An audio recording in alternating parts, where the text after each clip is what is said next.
bonjour. Bienvenue ici dans cet endroit tout à fait magnifique de Mons. Cette chapelle des Capucins se trouve au couvent des Capucins. Nous sommes les hôtes de Richard Miller que je vous présenterai bientôt. Bienvenue pour cette émission live qui a pour objet de préparer une ligne de réflexion que la pensée et les hommes va mener sur le rapport entre la pensée et l'architecture.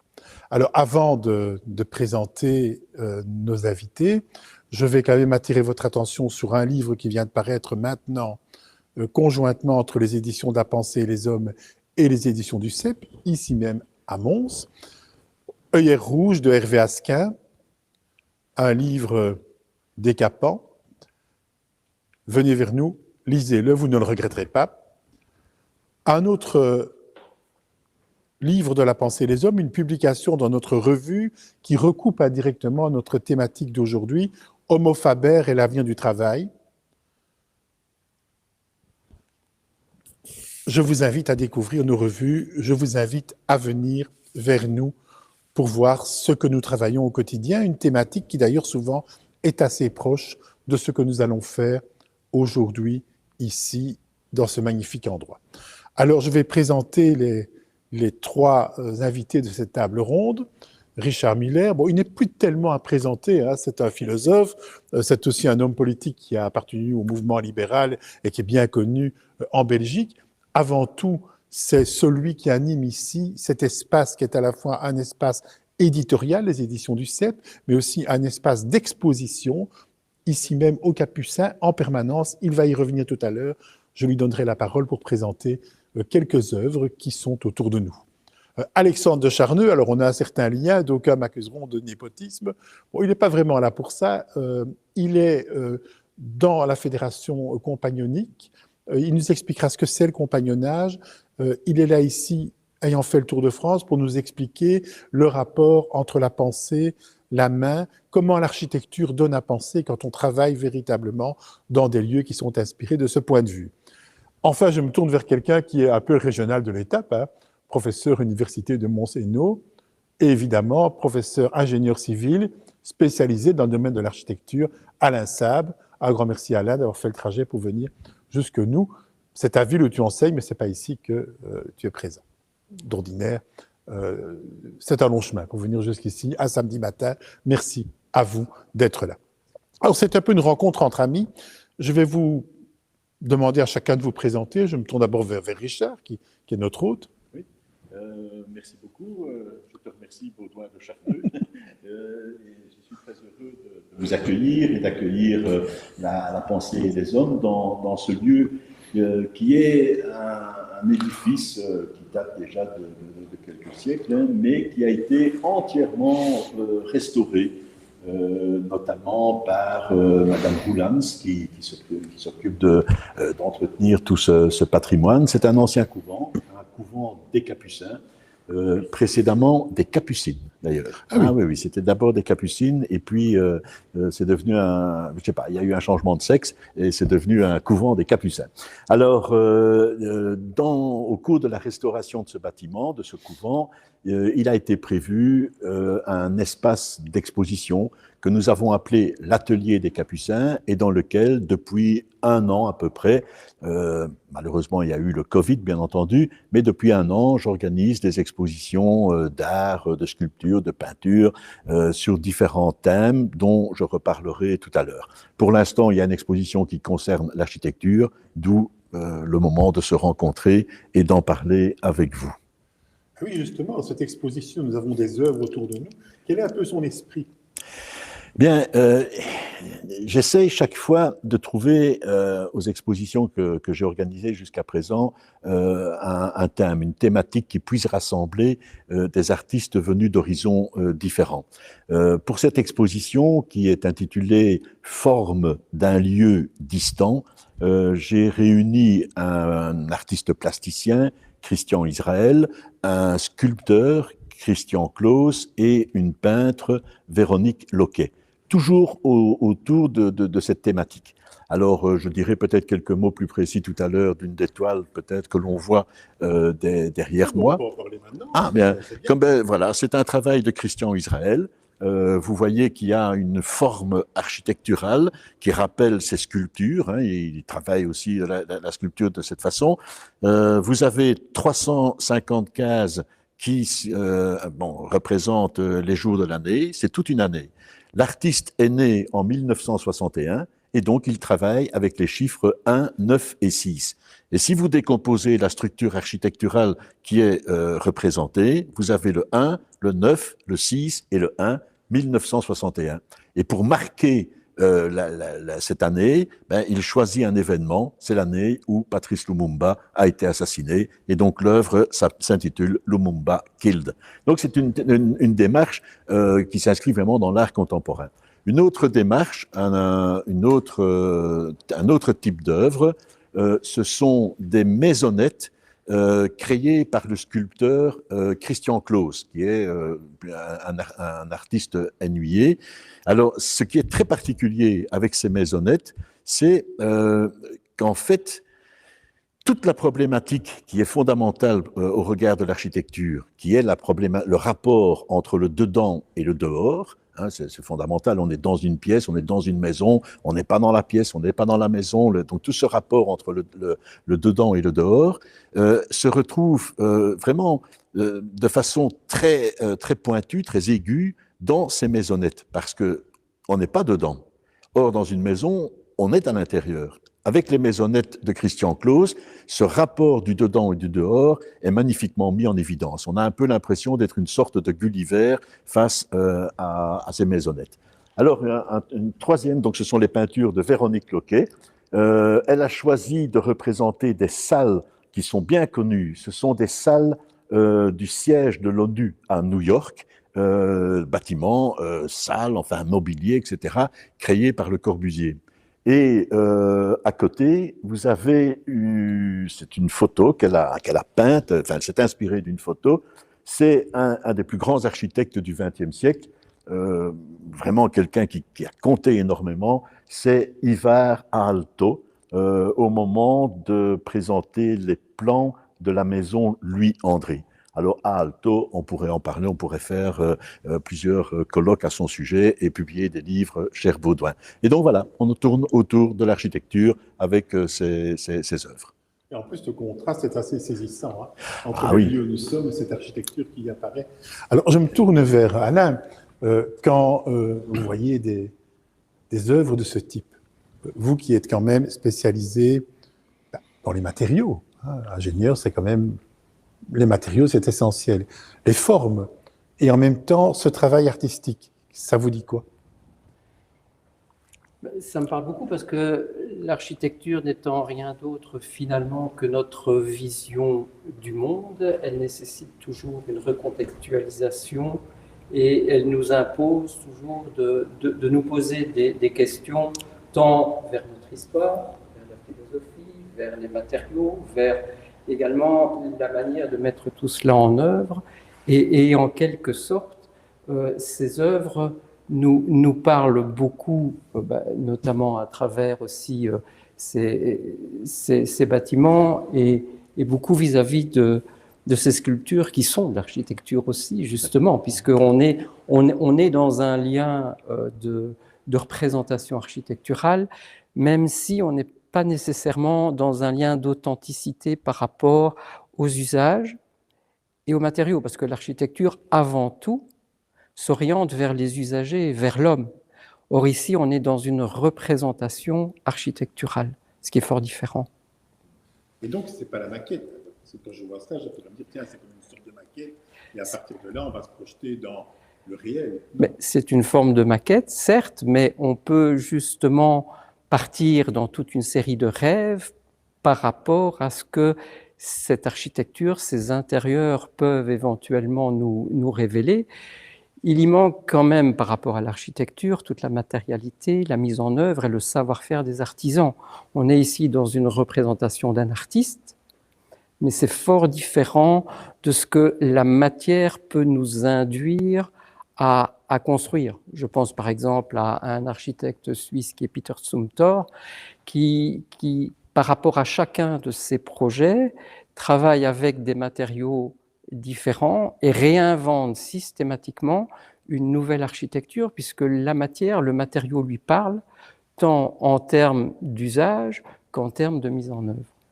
Alexandre, alors je me retourne un peu vers vous parce que finalement, on est un peu dans votre élément, hein, ce genre de construction, le travail du bois, etc.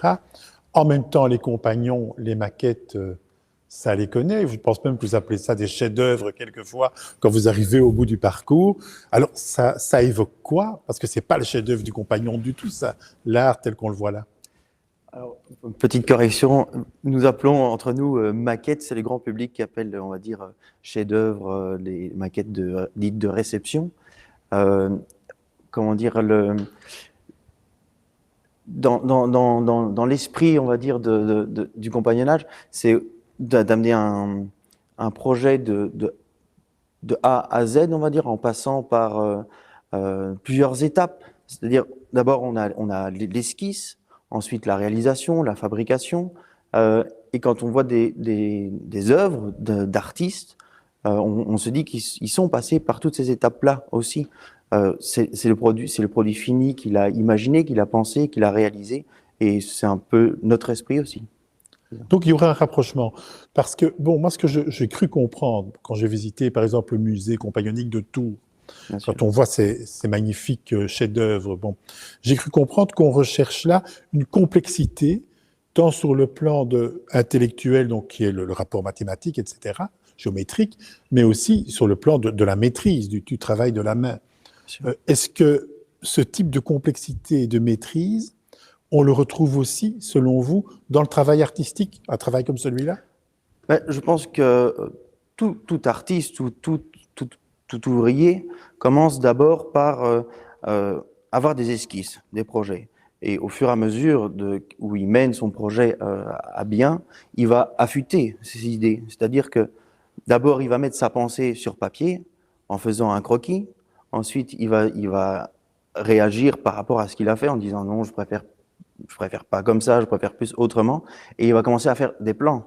Et à partir du moment où il va commencer à mettre ses esquisses sous forme de plans, sous forme de plans de fabrication, oui, droit, il va pouvoir créer un objet de son génie, disons. Donc, d'un certain point de vue, oui, je ne sais pas comment m'exprimer, on va dire, pour... C'est difficile parce que c'est oui, à la fois très abstrait et très concret. Mais... Bien sûr, c'est le mélange des deux qui me déstabilise un petit peu, mais la question était... Oui, est-ce qu'on peut considérer que ce type de mise en œuvre artistique a un rapport avec la mise en œuvre compagnonique au niveau de la réalisation d'un chef-d'œuvre ou d'un travail? Le sujet est le même, est parallèle, disons. C'est-à-dire que on a la même démarche, mais d'une autre approche. Voilà. Parce que bon, nous, du côté des philosophes, alors on est majoritaire hein, aujourd'hui, Richard, de ce point de vue-là, dans cette table ronde.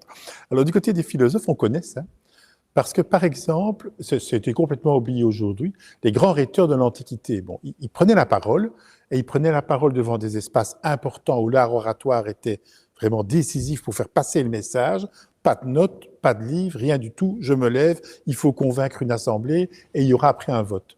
Ils étaient capables de produire des discours, parfois de plusieurs heures, et un des moyens mnémotechniques, c'est les grammairiens qui nous apprennent ça au début de l'ère chrétienne, c'est d'imaginer qu'on visite un palais. Je rentre dans le vestibule, qu'est-ce que je vais dire? Je rentre dans telle pièce, qu'est-ce que je vais dire? Je rentre dans une autre pièce et on imagine le discours construit comme s'il était un monument. Ça, c'est une des grandes techniques des rhéteurs antiques. Et ça va être repris au Moyen-Âge, notamment chez les mystiques. Quand des mystiques comme sainte Thérèse d'Avila, par exemple, expliquent leur cheminement mystique, eh bien, la plupart du temps, elles expliquent ça comme si on visitait un palais également. Et l'image est aussi, à mesure où je découvre les pièces, la fois suivante, je le traverse, je n'ai pas de souci. Mais il y a une porte qui est fermée, à un moment donné, elle s'ouvre et je découvre autre chose. Donc il y a vraiment une image d'une sorte de découverte en emboîtement, comme d'un cheminement dans quelque chose qui a été construit et que je découvre à mesure où j'avance dans les pièces, etc. Alors, je ne sais pas comment toi tu vois ça. C'est très intéressant parce que ça touche à la relation fondamentale que l'être humain a avec l'espace et avec le lieu. Nous avons en tant qu'être humain un rapport double à l'espace. Nous sommes situés en un lieu, nous sommes ici, d'ailleurs je suis très heureux de vous accueillir dans cet ancien couvent. Et la ville de Mons qui nous a aidés pour... Et la ville de Mons, et je remercie le le bourgmestre Nicolas Martin, l'échevine Catherine Oudin, donc voilà, c'est vraiment très... On essaie de créer des synergies dans cette ville, qui est même la capitale culturelle de la Wallonie, capitale européenne de la culture. Mais je referme la parenthèse. Et donc, nous avons un double rapport à l'espace. Nous sommes inscrits dans un espace, nous occupons une position, etc. Mais en même temps, quand on y réfléchit un peu, nous avons toujours l'impression d'être le centre d'un espace que nous transportons, que nous véhiculons avec nous, qui partout où nous allons, nous reconfigurons les choses en fonction d'une espèce d'espace centré sur nous. Et donc, dans l'exemple que tu citais tout à l'heure à propos des rhéteurs, le moyen mnémotechnique, c'est très amusant parce que on a le sentiment que cette personne se déplace évidemment dans un espace virtuel, mais elle s'y retrouve, elle transporte son corps dans tel et tel lieu. Je crois que le rapport, pour vraiment essayer de saisir l'essence de l'architecture, il faut l'interroger à partir du corps humain. C'est le corps qui reconstitue, qui redimensionne, qui reconfigure et bien entendu qui amène à des choix que l'architecte va poser pour construire de telle et telle façon, telle pièce, telle autre. Et ça, et je conclus par là, ça, et j'en reviens d'ailleurs à la première question que tu posais, finalement, un des grands points d'interrogation par rapport à l'architecture, c'est sa définition. Est-ce que l'architecture est un art ou est-ce qu'elle n'est pas un art? Est-ce qu'elle est une technique ou est-ce que c'est un art et une technique? Je rappelle par exemple, on va citer un philosophe qu'on aime beaucoup. Ah mais ça ne peut pas faire de tort. Ah non, non, et surtout dans cette maison, on va citer Nietzsche. Nietzsche, dans La volonté de puissance, établit à un moment donné tout un tableau de la création artistique. Il dit, voilà, la peinture, c'est ceci, sculpture, etc., etc.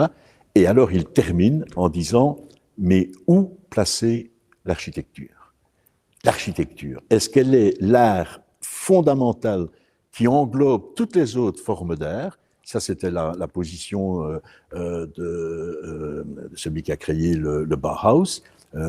Et qui lui vraiment considérait que l'architecture Grotius, c'est ça, oui c'est ça, qui vraiment voilà c'est ça, puisque de toute façon ici il y a une peinture, derrière moi il y a une œuvre d'un artiste contemporain, il y a des sculptures de Christian Claus, des tableaux de Véronique Loquet, etc. Elles sont dans un lieu, elles sont intégrées dans un lieu qui a été construit architecturalement. Donc on pourrait considérer que voilà, c'est le dôme qui englobe tout. Mais ce n'est pas tout à fait exact, parce que comme tu le disais très très bien tout à l'heure, il y a toute la dimension technique, il y a la technicité, il y a les matériaux. Il faut qu'on puisse vivre dans ce lieu. Oui, et l'anthropologie jette un autre regard aussi là-dessus d'ailleurs. Ouais, oui, je vais me tourner vers Alain Sable, parce que quand on dit tout ça, j'imagine qu'il doit être en train de penser à beaucoup de choses. Mais ça, c'est les défauts des philosophes. Oui. Un philosophe, on lui donne la parole, on ne la retrouve pas, et si on la retrouve, on ne la reconnaît pas. Ça, c'est classique. Mais Alain, je sais, a vraiment beaucoup de connaissances dans ce domaine de l'étude, de l'épaisseur historique de la chose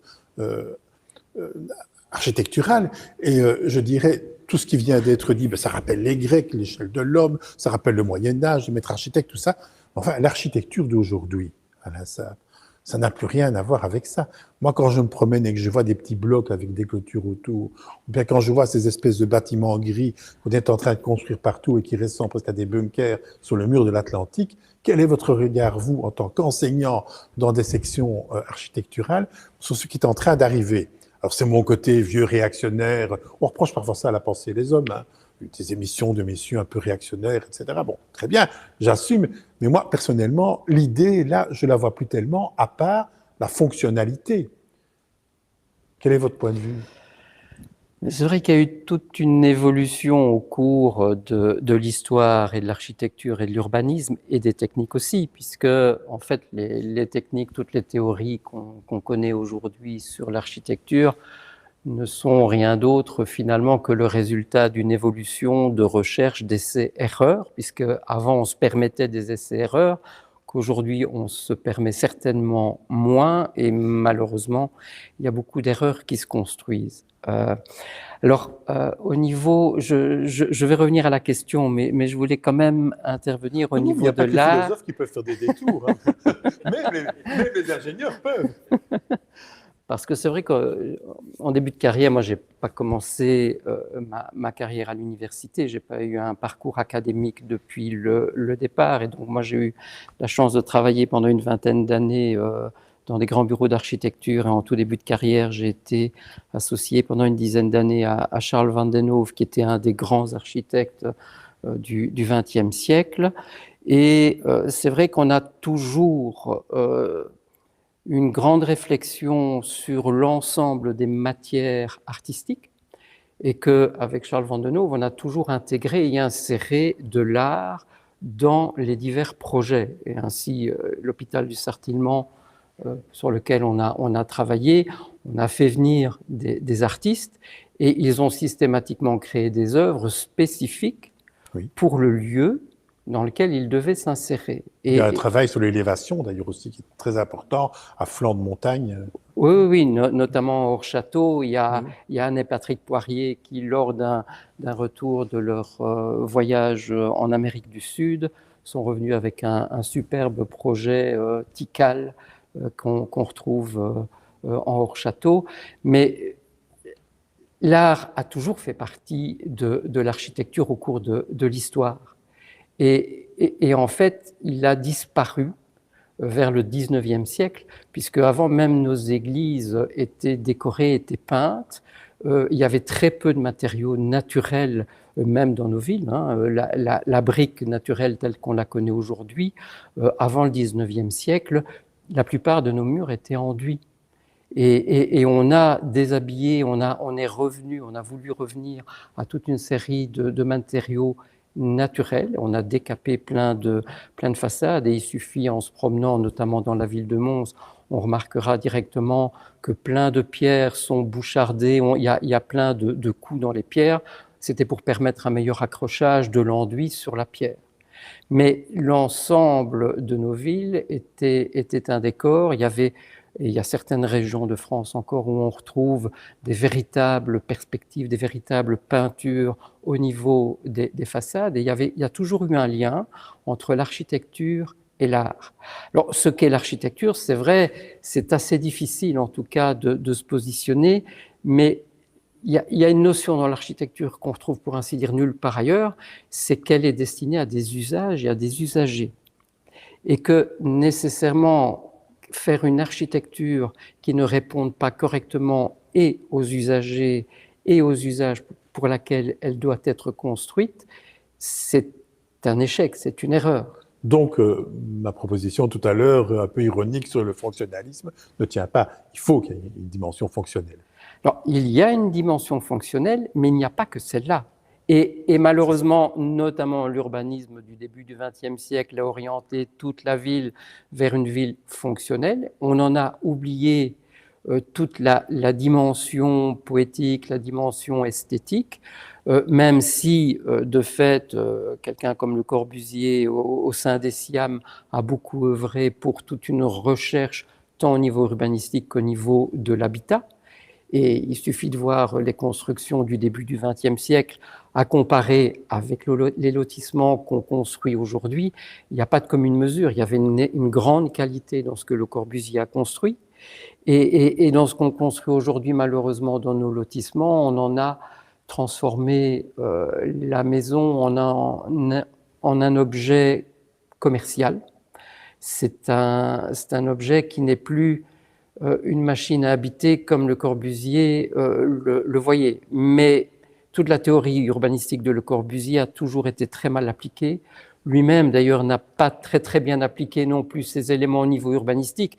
Et si on regarde le plan voisin, qui était une proposition qu'il a faite pour la ville de Paris, c'est tout à fait catastrophique parce qu'il démolissait, pour ainsi dire, toute la ville, sauf qu'il maintenait certains grands monuments de l'histoire. Des îlots historiques. Et à côté de ça, il y avait des parcs et des buildings.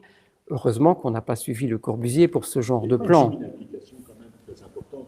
Tout à l'heure, Baudouin a dit que j'avais eu une carrière politique, mais donc voilà, je suis maintenant un peu Mais nous, en dehors. Ben voilà, mais bon, il n'y a pas de peuple innocent non plus. Donc, mais c'est une dimension qui doit quand même être soulignée. Il y a aussi une dimension politique très forte. Il y a une responsabilité aussi du politique, responsabilité de l'architecte dans les choix qui sont opérés.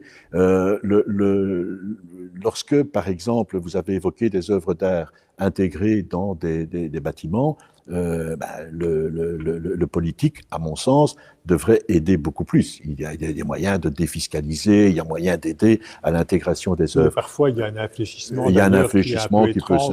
où on accepte une œuvre d'art parce que c'est quelqu'un qu'on apprécie dans la ville ou qu'on connaît, Oui. mais qui n'a rien à voir avec le lieu. Qui a rien à voir avec le lieu. Et alors, et puis, mais un élément important, donc évidemment, il y a cette dimension fonctionnelle qui est fondamentale, parce que sinon, si vous avez un bâtiment qui n'est pas fonctionnel, qui ne sert à rien, ça n'a pas de sens non plus. Mais il y a la dimension esthétique que nous avons soulignée, vous et moi, mais il y a aussi la dimension humaine. Et ça, et je pense que on peut faire la distinction au niveau de deux verbes. On peut faire la distinction au niveau du verbe loger et habiter. C'est très différent. Une politique du logement, c'est mettre les gens dans des cases, comme tu disais, dans des cubes. Une politique de l'habitat, c'est permettre aux personnes, aux êtres humains, d'organiser, d'aménager, de configurer, de vivre le lieu où ils habitent. Et je rappellerai la parole d'un grand philosophe allemand, Heidegger, qui disait « L'homme habite en poète ». C'est vraiment cela. Le lieu où l'on vit est un lieu où l'on espère, où l'on ressent, où l'on voit des choses, où l'on se sent bien, où l'on se sent mal. Voilà, habiter un lieu, c'est lui communiquer également toutes les émotions que l'on a en nous. Et donc, moi, je considère que l'architecture, que le travail de l'architecte, que l'œuvre de l'architecte est absolument essentiel, parce que là, il y a un défi humain véritable. Je me tournais vers Alexandre. On a évoqué Paris. Pour le moment, vous êtes sur la place de Paris, donc c'est quand même magnifique pour un compagnon d'être là-bas à Paris et de travailler parfois pour des monuments extraordinaire, hein, un vent favorable m'a rapporté quand même des portes cochères gigantesques appartenant à des édifices classés. Il y a des travaux qui se font sur Versailles, il y a des travaux qui, non pas vous, mais enfin, d'autres, sur Versailles, sur des grands édifices connus et visités et revisités. L'image qu'on a du compagnonnage, souvent de l'extérieur, c'est un peu ça. Bon, ce sont des experts dans un domaine donné, la pierre, le bois, des matériaux de la construction, qui arrivent à un endroit, qui rénovent des chefs-d'œuvre. On a presque l'impression d'être confronté à des archéologues, mais qui auraient un travail de reconstruction pratique dans les mains. Mais le compagnonnage, moi, quand je visite l'un ou l'autre site, je vois des hommes devant des outils numériques extrêmement sophistiqués. Je vous vois tous avec les deux pieds dans la modernité. Alors, comment est-ce qu'on explique ce balancement? Et un peu plus compliqué derrière ça. Mais finalement, comment vous faites le grand écart entre les deux? C'est tout l'enjeu du compagnonnage à l'époque actuelle. C'est-à-dire que c'est très gentil de nous attribuer la construction des cathédrales et tout ça, tous les édifices monuments. En fait, ça ne nous coûte rien, donc on vous les donne volontiers. Mais c'est très gentil. Mais bien sûr, le compagnonnage à une époque a été énormément impliqué dans la construction de ces édifices parisiens ou même partout en France, ici pas au-delà des frontières françaises. Mais tout l'enjeu du compagnonnage à l'heure actuelle, c'est de se moderniser aussi. Un compagnon, à l'heure actuelle, n'a plus autant, on va dire, plus autant de besoin de devoir construire des édifices comme il y avait à l'époque. Donc aujourd'hui, nous devons nous moderniser, ce que nous faisons d'ailleurs en apprenant sur des outils numériques tels que les CNC ou autres encore Qu'est-ce que dans les c'est que entreprises. CNC? C'est une commande numérique assistée par ordinateur. si vous D'accord. voulez. Donc voilà, on se développe là-dessus, on se forme là-dessus parce qu'on se rend bien compte qu'un ouvrier, notamment des ouvriers compagnons, ou s'ils deviennent compagnons un jour, on ne veut pas qu'ils soient derrière un ordinateur à appuyer sur un bouton et simplement que la pièce se fasse. Il faut aussi pouvoir les concevoir, les créer, aussi pouvoir, on va dire, informatiser notre métier d'un certain point de vue. Bon, moi je suis menuisier évidemment, donc je parle en point de Oui, bien vue sûr. de la menuiserie. Après, je vais revenir à ce que vous disiez tout à l'heure sur l'art et la technicité. Il y a un auteur du XXe siècle qui est Nuno Oliveira, qui a dit l'art, c'est la sublimation de la technique par l'amour. Si nous n'avons pas de technique, nous ne pouvons pas faire de l'art. Les deux vont de pair, je pense. Alors, vous parlez tous beaucoup d'art, vous parlez tous beaucoup d'architecture. Il y a un mot qu'on n'a quasiment pas. Oui.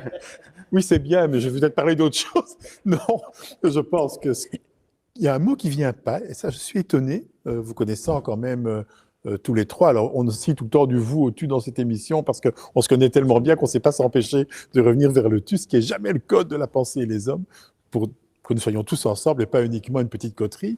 Mais on est en train de se dire, au fond, en écoutant tout cela, pourquoi tout le temps parler d'artistes, pourquoi parler d'architecture, de philosophe, pas d'artisan? C'est un mot qu'on utilise de moins en moins, finalement. Hein. On le réhabilite pour des aspects régionaux, un petit peu folkloriques, quelquefois. Mais est-ce que finalement, ce qui nous rassemble, c'est pas être plutôt des artisans? Dans la dimension actuelle, un artisan a plutôt tendance à penser que c'est un ouvrier qui a son atelier quelque part dans un village perdu et qu'il est finalement le menuisier, le tailleur de pierre du village et qu'on le voit un peu, comment dire, solitaire, quoi. Alors que l'artisan, et même de manière plus globale, l'artisanat, c'est autre chose, c'est un savoir-faire. C'est pas seulement une personne, c'est vraiment... Voilà. Parce que souvent, on dit l'artiste signe son œuvre, ou les artistes, hein, c'est une œuvre collective. L'artisan, il ne signe pas son œuvre la plupart du temps. Vous pensez? Ça peut arriver, mais la plupart du temps, il ne le fait pas. Alors, qu'est-ce que vous pensez de cette idée? Elle est fausse? Quand j'ai l'occasion de travailler sur des édifices, où je sais que ça va un peu durer, hein, qu'on rénove et tout ça, je signe mes œuvres, mais pas spécialement de manière visible. Ah, ça devient intéressant. Voilà. Et puis, ce n'est pas pour que les autres le voient. Moi, je sais que j'ai fait cette œuvre-là, et si un jour quelqu'un retire le lambris, si un jour quelqu'un rénove ce que j'ai déjà rénové, eh ben, lui le verra. Donc, une trace n'est pas une trace nécessairement visible de prime abord. Voilà. Le philosophe là-dessus? Oui. Ou bien l'architecte d'abord, parce que j'ai déjà Ou parlé... l'architecte. Quel point de vue là-dessus? C'est vrai qu'il y a une grande nuance entre artisan et artiste. Moi, je pense que justement, l'architecture a perdu beaucoup en qualité à partir du moment où les architectes ont voulu s'instaurer en tant qu'artistes et non plus en tant qu'artisans. Parce que je crois qu'une bonne architecture est une architecture qui donne l'impression d'avoir toujours été là, même si le vocabulaire est un vocabulaire contemporain. Mais malheureusement, aujourd'hui, l'idée de beaucoup d'architectes, c'est de vouloir se montrer et montrer qu'ils interviennent avec des gestes forts. Or, il ne faut jamais oublier la contextualisation d'un bâtiment. Cette contextualisation, qu'elle soit historique, sociologique, au niveau topologique, au niveau des usages et des clients. Et ça n'est jamais un coup à vouloir se montrer. Il faut toujours être très humble en tant qu'architecte. Et donc, je crois qu'il ferait mieux, en tout cas, de vouloir se positionner en tant qu'artisan. Et justement, l'artisan est celui qui, 100 fois sur le métier, retravaille son projet. Et petit à petit, justement, ce que c'est la main va pouvoir amener quelque chose également au niveau du cerveau. Tandis que si l'architecte veut lancer un grand geste dès le départ, oui, il y aura peut-être un bâtiment qui donnera beaucoup d'impression de grandeur, mais sera-ce pour autant juste comme geste? Et je crois que c'est ça aujourd'hui qui est important, c'est que dans la démarche de l'architecte, c'est de trouver des réflexions qui soient adéquates, qui soient justes, et pas vouloir lancer un grand geste. Alors, il y a Ici- souvent une ici, distinction qu'on oui, établit entre mais l'artisan et, Oui. je donne la parole après, entre l'artisan et l'artiste, c'est qu'on dit l'artisan, il reproduit, l'artiste est dans sa singularité. Hein. Donc souvent on dit l'artiste, il fait une œuvre, l'artisan, il est capable de reproduire. Mais l'histoire de l'art montre que ce n'est pas nécessairement juste. Oui, non, non. Excuse-moi, mais vraiment, ce qui vient d'être dit ici à Mons, qui est le lieu même où, et pour l'instant, toute la population a les yeux tournés sur un bâtiment, sur une construction, c'est la fameuse gare de Mons, de Calatrava. Est-ce un geste artistique de haut vol? Y a-t-il... Oui, dont la conception a une forme de dragon. Hein, c'est cela, tout à fait. Qui évoque donc cet animal fabuleux. Et lorsque tu parlais d'une configuration, d'une intégration, etc., c'est vrai, il y a l'idée du dragon qui est importante à Mons, mais moi je laisse la question ouverte. Cette œuvre, effectivement, est d'une grandeur à la fois physique et aussi conceptuelle, mais elle pose vraiment problème. Je crois qu'on pourrait vraiment, et il faudra probablement dans les écoles d'architecture débattre de cette question, cette gare. Voilà, était-ce le geste à faire ou à ne pas faire? C'est une question très importante. Mais je reviens maintenant à... En fait, je n'ai pas dit que c'est une question, c'est un très très bel exemple. C'est un exemple qui, à mon avis, devra nourrir la réflexion dans les écoles d'architecture. Je reviens maintenant à l'artisanat et à son rapport avec l'architecture. Il y a eu un moment capital dans l'histoire de l'architecture moderne, c'est le Bauhaus. La création du Bauhaus a été... Voilà. Mais le Bauhaus part de quoi? Le Bauhaus part d'une réflexion artisanale sur l'artisanat. Ce sont des menuisiers qui apprennent à maîtriser le bois, d'autres à travailler le fer, et la porcelaine, etc. Et ce n'est que petit à petit que le Bauhaus a commencé à ouvrir ses portes à des artistes comme Paul Klee et d'autres. Et donc, je veux dire par là que ce sentiment d'identité entre le travail de l'architecte et le travail de l'artisan qui doit connaître le matériau, qui doit savoir comment un matériau va réagir, comment il va se comporter, etc., c'était vraiment la base du Bauhaus et qui, pour moi, reste une école d'architecture absolument fondamentale. Donc, nous faisons éclater cette différence artisan-artiste. Elle n'est pas véritablement c'était en tout cas l'idéal au départ du Bauhaus. Mais mon idée, c'est pour vous aujourd'hui ici. Je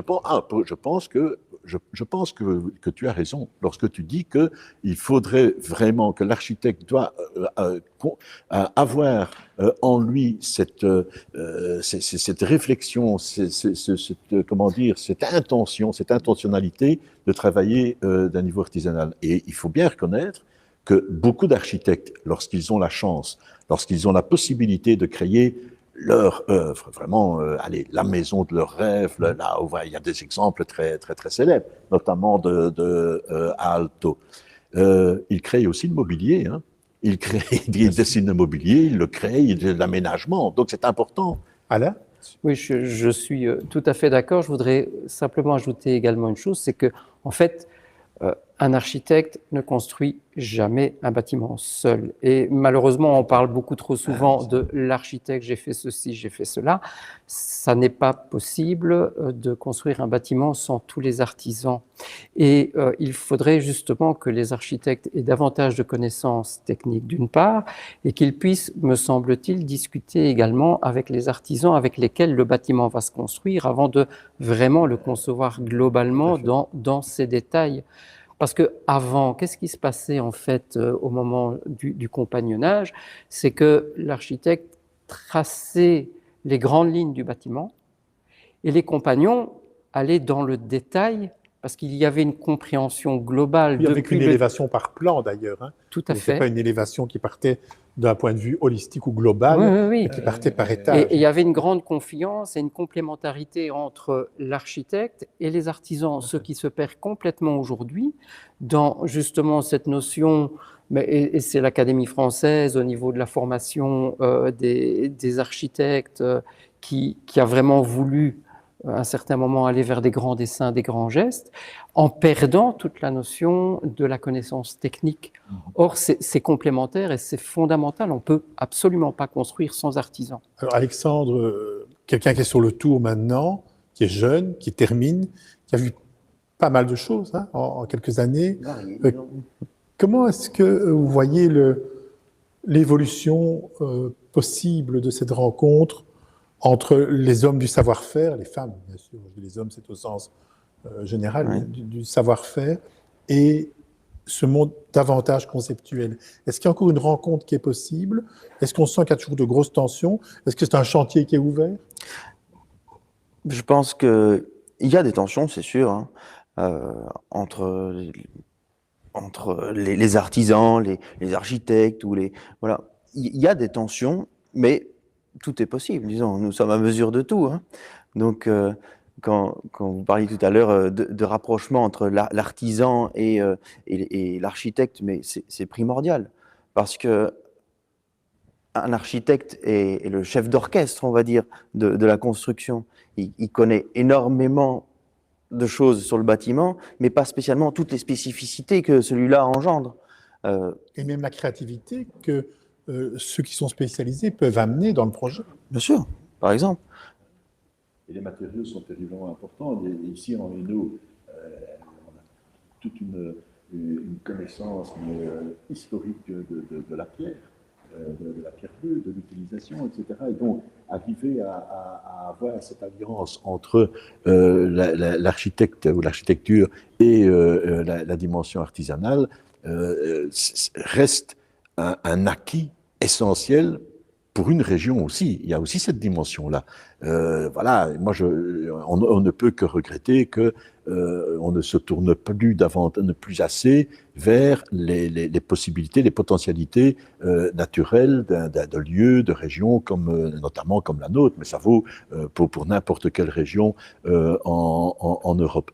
Et donc, cette rencontre entre la perspective de construire un lieu et d'y associer les éléments possibles avec la maîtrise artisanale de tous ces éléments, je vais me répéter, mais cela fait de l'architecture, cela fait de l'architecte ça lui donne une responsabilité, mais énorme par rapport à notre vie individuelle et par rapport à notre vie sociale. Il n'y a peut-être rien qui nous conditionne davantage. Je pense que non. Moi, je pense que tu as raison. C'est vraiment c'est dans cette mesure qu'il faut rendre à l'architecture. Je ne vais pas dire que c'est lettre de noblesse, mais en tout cas qu'il faut rendre à l'architecture l'importance qui est la sienne et qu'on lui reconnaissait précédemment. Moi, ici, on est dans un lieu qui a été marqué, un lieu de culte. Mais désacralisé. Il est désacralisé.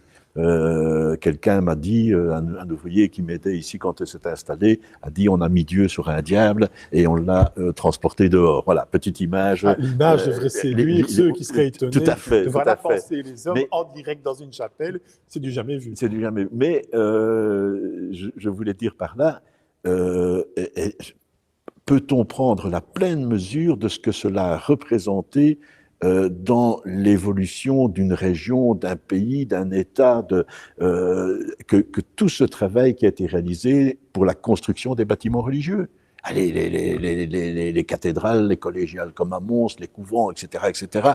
On s'imagine le nombre de corps c'est un élan extraordinaire. extraordinaire, le nombre de corps de métiers qui étaient nécessaires et qui arrivaient à travailler ensemble. C'est prodigieux. Tout doucement, on arrive vers la fin de cette émission. Je vais faire un dernier tour de table pour que chacun puisse s'exprimer. On disait classiquement, bon, l'université apparaît au Moyen-Âge. L'université, c'est au fond la corporation des intellectuels, même si le mot est anachronique au Moyen-Âge. Aujourd'hui, est-ce qu'il y a des grands enjeux? Ça ne va pas être réconcilier ces mondes qui sont devenus très différents pour de nouveau tenter de travailler ensemble, y compris toute notre créativité.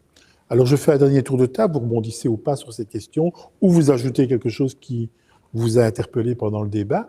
Je commencerai peut-être par Alain, puis Alexandre, puis terminer par Richard, qui nous invite en ces lieux assez magiques. Alain? Je voudrais, dans un premier temps, rebondir sur ce qui vient d'être dit, parce qu'il y a un élément très important qui n'est pas suffisamment développé pour l'instant chez nous, me semble-t-il. C'est justement la revalorisation de la formation vers les métiers manuels. Comment peut-on construire justement des bâtiments de qualité si on n'amène pas des jeunes aujourd'hui de manière adéquate vers un savoir-faire et surtout vers une fierté de ce qu'ils sont capables de faire et de ce qu'ils font. Et cette fierté peut aussi se retrouver finalement dans les commandes qui peuvent être faites, parce que je crois que c'est aussi la manière de rebondir pour relancer une économie. La construction des cathédrales a fait travailler plein d'artisans et a permis justement à l'économie de se développer, même si la bourgeoisie a mis à l'époque beaucoup d'argent dans les cathédrales et qu'elle ne pouvait que se construire des maisons en pan de bois.